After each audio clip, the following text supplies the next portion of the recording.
কি গো কোটিপতির বৌদি, আজ আমার মতো ড্রাইভারে ফোন দিলা, কি ব্যাপার?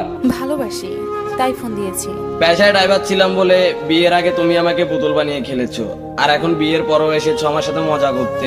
আমি তোমাকে নিয়ে একটু মজা করছি না। কোটিপতি স্বামী পেয়ে এখন তো ভালোই টাকার কথা, আমার মতো এই সামান্য ড্রাইভারকে কি আর মনে পড়ে? সবসময় মনে করি তোমাকে। কথাটা মিথ্যে, তাই মানতে পারলাম না। আমি একটু মিথ্যা বলছি না। যাই হোক, সুখে থেকো স্বামীর সাথে, দোয়া রইল তোমার জন্য। আমি একটু সুখে নেই। আচ্ছা, তুমি কেমন আছো? কোটিপতি স্বামী পেয়েও বলছো সুখে নেই, তাহলে আর কি পেলে তুমি সুখী হবা? যাই হোক, আর আমার কথা বলছো, তুমি তো জানোই তুমি চলে যাওয়ার পর আমি কেমন থাকবো, ঠিক তেমনই আছি। ভালো লাগছে না আমার। সত্যি করে বলো না, কেমন আছো? আমি কি কখনো তোমার সাথে মিথ্যে কথা বলেছি? না। মাদকটা হাতে নিয়ে নিকোটিনে নিজেকে পুড়িয়ে অনেকটাই ভালো আছি। তুমি ওইসব কবে থেকে খাও? তুমি চলে যাওয়ার পর বেঁচে থাকার ইচ্ছাটাই মরে গেছে। ভাবলাম আত্মহত্যা মহাপাপ, বেঁচে তো থাকতে হবে। সেদিন থেকে আমার ভিতর জুড়ে